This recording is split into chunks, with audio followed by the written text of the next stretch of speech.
The following program is presented by the Metropolitan Library Service Agency.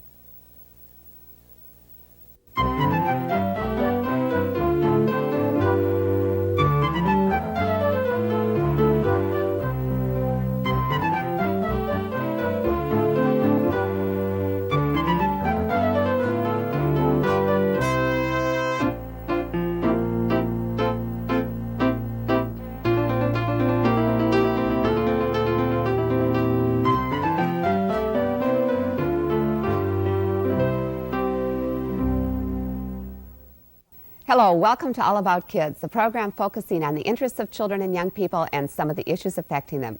Our guest today, Roger Lea MacBride, is the author of a series of books which carry on the tradition of Laura Ingalls Wilder.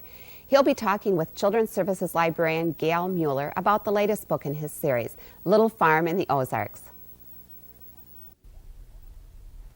Well, Roger, we're very happy to have you back with us and promoting your new book, The Little Farm in the Ozarks. And I wanted to start by asking you about the celebration you were just at this past weekend. In Mansfield, Missouri, as they pronounce it down there, at least half the people down there do.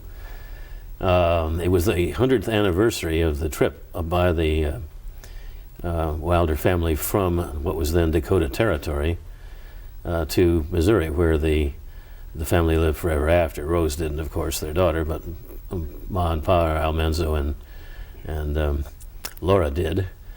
And my first book, which I described last year when I was here, covers the trip from Dakota Territory, later South Dakota, down through the summer of 1894 to Missouri. They arrived in August and bought a farm about a month later in Mansfield. And this was the 100th centennial of that event, and it was quite a do. They had a horse and wagon team draw up the driveway when, at the crack of dawn, it was a misty morning, really foggy and cold. And the wagon came up with people dressed as Almanzo and as Laura and as little Rose. And I welcomed them and took them to the dais with my daughter, who's now 25. And then this high school bands played and the girls sang songs. And somebody composed a special tribute to Mansfield, the gem city of the Ozarks. And so they did clog dancing. A little girl about 6 did clog dancing. You and I think of this as tap dancing, but down there it's a folk dance known as clog. And you'd think it was tap dancing if you closed your eyes. And many ceremonies. And the following day there was a big tent erected, thank goodness, because it was raining. And some of the other people who've written books, like Bill Anderson, biography of Laura, and I autographed for an hour or so in the morning and an hour or so in the afternoon. Literally hundreds of people there, and they weren't scared off by the rain at all. Oh, it's wonderful. It was and a lady played Laura and did some readings from the books. It was just a glorious occasion all through. What does the homestead look like? I mean, I have a picture in my mind from the first book, and now in this book they are starting to add on the new kitchen and that. Does it still look a lot like? Oh, yes, it was added on to over the years. It wasn't finished till around 1912 or 13, I guess, and I'm not expert enough to know what was added when and where yet. When I get through, I'm sure I will be with the research. But it looks like a country home of that era, with especially with a big chimney, with made of rock, limestone rock, quarried locally. And in it, Almanzo picked out, when he built the chimney, he wanted to pick out pieces of rock that had fossils, prehistoric fossils in it. And there were plenty of that in those limestones because, as you know, the Ozarks were under the sea for millennia, many millennia. And the chimney is, a work of art in itself because of the rocks that Almanzo picked. Unfortunately, over the years, the easy ones to pick out have been picked out. Oh. But there's still plenty left.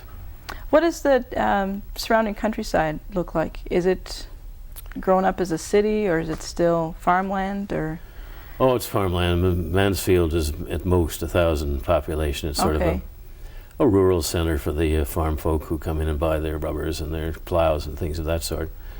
But if you wanted anything sophisticated, of course you'd have to go to Springfield, which is 3/4 of an hour drive away now. Okay, but not too far. Not too far, no. Okay. Well, why don't you show us some of the things that you've brought here as props? Why don't you start with Well, I'll get to that later because this comes first chronologically. This comes first, okay. On the trip down in the wagon, of course, the kids, Rose and the boys in the other wagon that was accompanying them, got bored, just as kids do today. If you take a long trip with kids in the back of the car, after a while they run out of things. Well, so did they then. And this is a little game they play called Hull-Go. And I might say to the parents that if you're taking your kids on a ride, you can have your kids play this game in the back seat, and it'll occupy them for an hour. You can play it. They played it with corn because it was readily available, but you could play it with pennies or small pebbles or any small object. Now, how you play it, we'll just play a round or two so people get the idea. Each of us get 5 of these kernels of corn, and one of us secretly puts a certain number in one hand. The other person doesn't know. Now, this is it. And if you guess exactly the ones I've got, I have to give them to you. If you miss by 1, you got to give me one of yours. Okay. If you miss by 2, you got to give me 2. And then it reverses and so on. We'll just play a couple of rounds so they get the idea now. Sure. How many have I got in there? 2. You got it. You got now. Look at that. All right. Okay. Now I have to guess you. You put a secret number in there. Okay. I think you're greedy. I think you got 3 in there. Look at that. Okay. Now we're even. Now we're Okay. I'm going to secretly. All right. Well, what do you watch. think I got this time? 1. Oh, wow. You're good. Look at that. Fortunately, you only get 1, though. That's right. That's fun. Yeah, I could see kids doing that. Yeah. And so it goes. Yes. It's a lot of fun. It keeps them occupied. And when somebody wins them all, of course, you start again. Right. And you can have contests. They can say, 3 out of 5 or 5 out of 9 or something like that. So they got down there, and of course, they started on the farm. And this book is the description of their first year on the farm and the adventures that Rose had. The whole idea is to tell the story of Rose growing up. Right. From about age 7, as she is in these books, the beginning books, till she was about 17 and goes out into the big world. And the farm life was hard. One of the things that interests people about these books, I think, are 2 things. Well, first of all, you got to tell a good story or nobody's going to read them. Right. But beyond that, I think young people and adults are interested in the similarities and differences between then and now. The similarities would be in the relationship between kids and their parents, and kids, the siblings, and kids and other families' kids, and that sort of thing. And the differences is in how they lived. Today, you put the dirty laundry in a machine, and you throw in your soap and push a button, and presently it's done. In those days, they had wash day. Every day of the week had its own chores. Baking day and wash day. That's just literally what it took. Because they had to get up before dawn and put the firewood in the stove, which Almanzo had to chop a day before, and get it going, and put the big pot on the stove, wash tub. Rose had to go down to the spring and bring out bucket after bucket of water, pour it in, waited for it to boil. Ma would Laura would pour in the homemade soap, which again was made on a previous day. Throw in the cleanest clothes. Rose would agitate it with a stick, just as an agitator in a modern thing. When they were clean, they would take them out and hang them on the trees, and then they put in the second dirtiest clothes and clean them, the same thing. And then now the water's too dirty to wash any more in, so Rose would have to take bucket by bucket this boiling water out and throw it on the ground. Then she'd have to go back down to the spring and bucket, fill up the wash tub, and so on until all the clothes were done, which took most of the day. And then, of course, she had to rinse them. They were all soapy. So you had to pour out that water and then bring up fresh water and boil that, and then agitate them and rinse them and so on. The only good thing I can think of is they didn't have as many clothes as we do. That's true. But they got filthy, all right. Right. So it was after dark when they were done. That was wash day. And kids like that, to know how that was instead of how things are now. Right. And so what is this then? Well, in the evenings, of course, there was no commercial entertainment, and most people lived far apart, so you didn't have socials. When you had a social, it was an occasion. But Almanzo would read of an evening, for example, and Laura taught Rose how to do needlework, embroidery, and knitting, and especially crochet, which was their favorite. And this is an item of crochet work done. Is that considered tatting, or is that actually considered crochet? It's crochet. I'm told that tatting is you push a little, what do you call it, a thing through. Okay. The word escaped me. It's like weaving, warp and woof and all that. Okay. But this is done with a needle, and I saw Rose knit crochet all my life. Anyway, they'd sit around, and they wanted to make a bedspread, for example. They'd make this. I don't know how long that would take, but an hour or so. And in the course of time, they would sew these together. As you can see, there's one of these same things sewn to another. Right. And then as they continued, they would make another strip of these and sew them together like that. I hope you and the camera can see. Yeah. And then, of course, there'd be 2 more and 2 more and 2 more. And, of course, it'd be much longer if you were making a coverlet. And this is called the popcorn pattern. Okay. And later on in life, Rose these are done by Rose herself. And she did maybe in the 40s. And Rose did a coverlet for me, and she gave it to me. And I said, Grandma, how many stitches do you think you've got in that? And she said, I knew you'd ask that, Roger. I've got about 4,400,000 in your quilt. Isn't that amazing? You can bet I never dare put it on my bed. But although you say that, you never used it, or used it on your bed. My grandmothers have done this sort of stuff, and it wears wonderfully, because they made this stuff to last. I wonder how well it would take coffee stains. Well, there you go. Chewing gum. Yes. One of the fascinating things I found about this book was your description about the barn raising. And I just thought that was a fascinating thing, because I've read about it in various different books. And would you be interested in talking a little bit about that? Well, neighbors helped neighbors in those days. You didn't hire a contractor to come in and put a barn up because you didn't have the money. And there weren't anybody to do that anyway. Everybody knew how to do simple things around the farm, like building. So when you needed a barn raised, you would, in this case, Almanzo, that I write about, would get the logs all sewn, and he'd do the sawn, not sewn, but sawn, get the measurements right, and everything that was needed to put together. And on the appointed day, the women folk would come with their men from all the surrounding countryside, maybe 2 dozen men and their wives. And the women would all cook up pies and stews and whatever food they had. And they'd spend the morning finishing the cooking and laying it out on the trestle table. Meanwhile, the men would go, and because there were a bunch of them, they could lift these logs and place one on another, the notches having been pre-done by Almanzo, raise the sides of the building.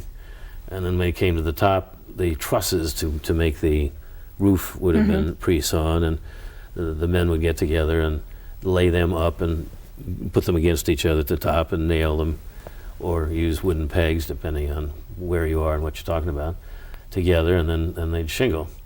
Lay the slats this way and then shingle on top of that. And they'd be about halfway through this at midday, of course, and then everybody would be tired and hungry and thirsty, and they'd stop and go to the trestle tables, and the women would serve all these foods that they had made. And they'd talk and chat and eat for an hour, and then the men would go back and spend the afternoon finishing the basic barn. And the women would wash up the dishes and pack up what was left over and things like that. So at the end of the day, the neighbors had helped Almanzo put up the basic barn. Now, he had a lot of work to do, finishing it with chinking and all that sort of thing, but the work that he could not do alone was all done. And this is common. Everybody did that, and Almanzo would go help others when their time came. I guess what I found surprising was, since I've read about it in various different books, but in your book you described Laura as being very surprised as all these people showing up. And I was wondering, is it a regional thing that this happened more in the South, that people did this, rather than in the Dakotas? I think so, because in the Dakotas the standard house was sod. And you could manage that without, maybe you had one friend come in and help you, but you didn't have wood and you didn't have these larger structures. Yeah, I guess I don't think of the Dakotas not having wood, but that's one of the things that they just marvel at as they go down into Missouri, seeing the water and the ground. And the other thing that I really liked was the difference in the vegetation. The people showing Laura what is good to eat as far as the greens in the springtime, and all these things she's never heard of. So that's fun. I haven't written about it, and I don't know that I will, but Laura thought that was fascinating, and she entertained one evening, and she invited a couple of neighbors in, baked a pie out of these luscious-looking berries that somebody had showed her. Unfortunately, she got the wrong ones. She misremembered, and when she served up to the pie to the guests, they all went, ugh. It was some horrible, alum-tasting, nasty. What was she trying to serve? Do you Oh, know? I don't remember some gooseberry Okay. type of berry. You see, I don't know if it was gooseberry or not, but it was like that. And she just had another berry that was similar. And Miss Right.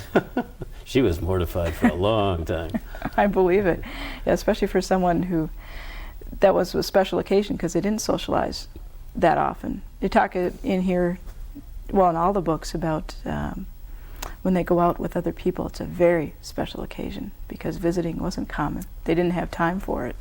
Didn't have time, and they were all far enough apart so that it was Right. difficult. You didn't get in your car and step on the accelerator. Get there in 2 minutes. You had to And no phones. hitch up, no phone. You had to hitch up your horse, attach it to the wagon, big deal. And it took quite a while to get here Right. and then back. Well, you've talked about the research you've been doing and continue to do. What kind of research are you doing? What do you have access to? What are you looking at?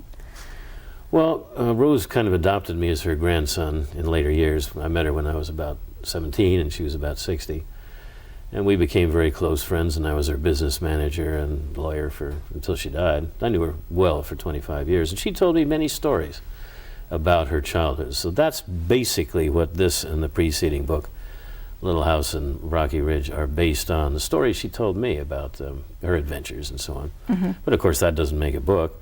I had to go to diaries that she kept and that her mother kept, Laura kept, letters that both of them wrote, Laura at the time to Pa and Ma in South Dakota, and Rose to friends later on, illustrating a point, well, when I was a girl we did so and so. Okay. And I adapted those things. Newspaper clippings of the era.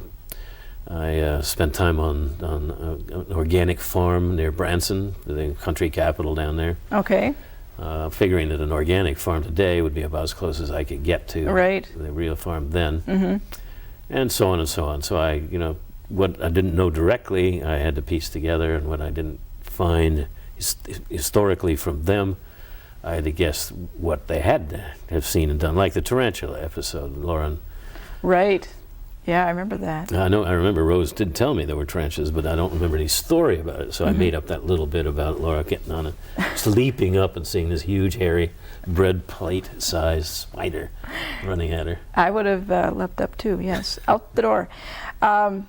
She was on a log. She probably ran in the door. Yeah, that's probably true. Although she mentions a lot about trying to clean the spiders out of the rafters, so I can imagine that was an ongoing battle. Yeah. So, what else was I going to ask you about? About the Wilders. We know, a lot about Rose and that, because a lot of research has been done about her. But I haven't heard much about the Wilders. Has that branch of the family died off? Or are there any still around? What happened to them? I think they're distant cousins. Okay. Somewhere.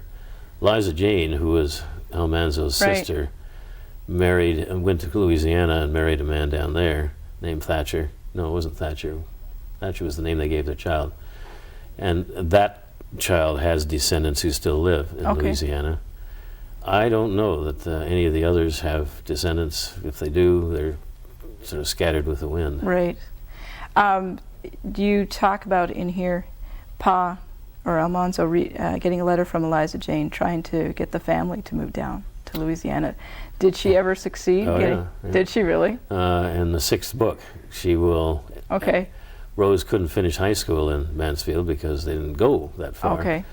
And Eliza Jane persuaded Laura and Almanzo to send Rose down there, where she spent that last year, and taught herself Latin, really. And she became the valedictorian of her class in Crowley, Louisiana. Oh, wow. And they gave her valedictory speech partly in Latin. And I think Eliza Jane strongly influenced Rose, because Eliza Jane was a free thinker. She was a suffragette, and she believed in ideas, and she was skeptical, and she got Rose's mind working outside of what she'd always known, the farm community life. And she went back to Mansfield, and I'm sure that was a major influence in Rose deciding she wasn't going to marry her local sweetheart and raise children and farm, and she was going to go out in what was then a man's world, 1905 or 6, and see if she could crack it and make it her oyster as well as men's oyster. What did Laura think of that? I'll tell you my guess, because in the backlist, as you know, Eliza Jane appears briefly as a school teacher in De Smet, Dakota Territory, and And Laura, that didn't go very well. No, Laura describes her as kind of mean and impatient Right. and that sort of stuff. I think that when Laura came to write those books, even though Rose was world famous by that time, Laura still resented the fact that Laura had sort of given Rose ideas that led her to go out into the big world, and that's why she treated Eliza Jane just a little harshly in the book. Yeah, she did it in Farmer Boy, too. She was the bossy one. Oh, I'd forgotten that. Yeah, and she comes back after her first experience at the academy and starts saying that her father shouldn't be drinking tea out of his saucer. And her mother basically tells her off, but you know, she comes across as very bossy and very opinionated. And I wondered if that was a true depiction of her, or whether Laura did have something a little in for her. Well, I think it's partly both ways. I haven't Right. read that book in 30 years, so you're reminding me of stuff that I'd forgotten totally. But that kind of person with a free-thinking mind who went on to Washington and got a job there, then went out to Dakota Territory and homesteaded for a year or so, and then moved to Crowley. I mean, you know, she had a mind of her own, and therefore I don't doubt that she would have come across as on the bossy side. But on top of that, I think Laura was not too happy with the fact that she'd overly influenced Rose. Somehow and I don't know whether it's just my impression or not, but I seem to think that Laura and Eliza Jane were almost too much alike. Because Laura always came across to me, at least in the Little House books, as being an independent sort, and a lot like her father, and maybe two strong wills clashing might not have gone too well. That's quite possible, indeed. Okay. Yeah. What are your reactions from children about these books? I'm sure you receive letters and... Oh yeah, I What, get 20, 30 letters a week now. Okay. What do they say about, what are your fondest memories of kids writing you or talking to you? Well, they much say the same thing, that they thank you for continuing the story, and I like the book, and it seems like the other books, and it's just going on as though Laura were in present spirit. They don't say that, but Right. as though she were hanging over my shoulder while I was writing it. And sometimes they mention an incident or two that they like particularly, but mostly they're kids who just write to say thanks. Yeah, that's what I was really impressed with, was the fact that you have the same flavor. You know, it's not the same writing, but it's the same flavor. And you get to continue on. You get to find out what happens next, after the happily ever after. And that's really, really nice. What kind of research have you done about, I was talking to you about the food and the things that Laura learned, and that you said you worked on an organic, or visited an organic farm. Yeah. Any other research you've done about into the food of the area and how they prepared things? And Oh, a little bit.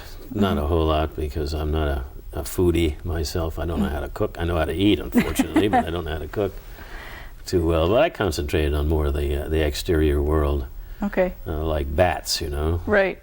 There weren't any bats in Dakota Territory, but they discovered them down there in caves, limestone caves and such. So I've joined an outfit known as Bat Conservation International in Austin, Texas, and learn everything I can about bats, so that even in a small vignette, I have it right. At least I hope I have it right. Bats are neat creatures, by the way. Yes. I found out. Unless they're in your house. Even in the house, they're fun. You can That hasn't been my experience, unfortunately. I just want them out.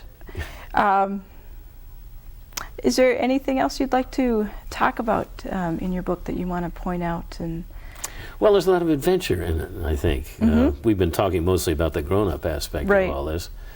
But Rose's adventure exploring a limestone cave, which is still there, close by their house in Mansfield, going in the dark, and right, and there was something in there. there was something gritting in the background, and they ran out crazily. And Was that a true experience? oh yeah. Okay. Did Yep. she ever find out what that was? No, I asked her. I said, "Grandma, what was it?" And she said, "I don't know." The reader never find out either. Right. Actually, I think it was probably a raccoon, but Sure. it's just a guess. Right. And her friend Alva, was she a real person then? No, she's a composite of the Okay. people that Rose knew. And how about her school Because that's the. Well, that's very real. She went off to school for the first time in here. You bet. Practically everything about the school is historically factual. Okay, the including professor, her the teachers? sloppy professor, and the spelling bees, and the whole 9 yards. That was fun too, because that's something I never had to do, but I've read a lot about was the spelling bees and that. And You didn't grow up with spelling bees? I didn't grow up with spelling bees. I did. I guess maybe I was at the end of an era. Of course, I'm 65. I'm the same age that Laura was when she started writing the other books. So I stretched back to the spelling bee era. But she won her first one, and that's great. Well, she was up against Blanche Cody, who Yes. was... Was she a real person? Oh, absolutely. Okay. She was Rose's best friend as long as she lived. Oh, really? Yep. And Okay. I met her before she died. She outlived Rose by a couple of years. And She was in a nursing home in Springfield. And I went and visited her several times. And Grandma wanted me, one of the many things that Grandma wanted me to do as her heir was to make sure that Blanche didn't lack for the extras that make an old lady in a nursing home happy. Right. So I provided for her those couple of years. She was more than real, and her mind was sharp as a tack. She'd reminisce too about. I forgot to mention some of this stuff comes from Blanche's lips. Okay, because at the end of this one, they're not friends yet, because they were competitors this whole time, and how she comes off as the town girl with all the dresses, and there's just that first very beginning of maybe something happening between the two. So. Well, that sure did. Yeah. I don't want to give that away. Maybe I shouldn't say. No. But there's going to be 7 books in all. Is that right? If I last. Okay. And how many do you have written? 3 are done. The next one is going to be out or will have been out, I should say, in March or April of 1995. And the others will follow at about 6 or 8 months intervals after that. Okay, great. Well, it looks like we're out of time. But thank you very much for coming. It was delightful to talk to you. Yeah, it's been great to be here again. Yes, and good luck with all these. Thank you. You're welcome. Keep the bats out of your house. Absolutely.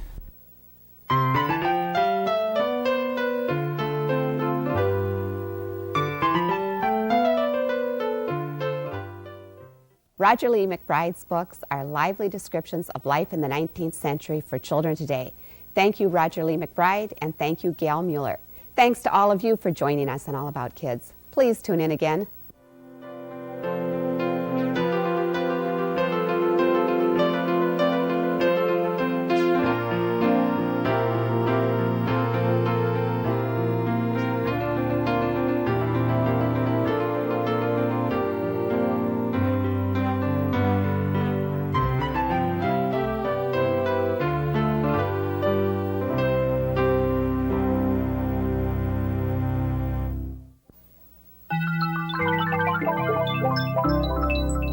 This has been a presentation of Hennepin County Library in conjunction with the Twin Cities Metropolitan Library Service Agency.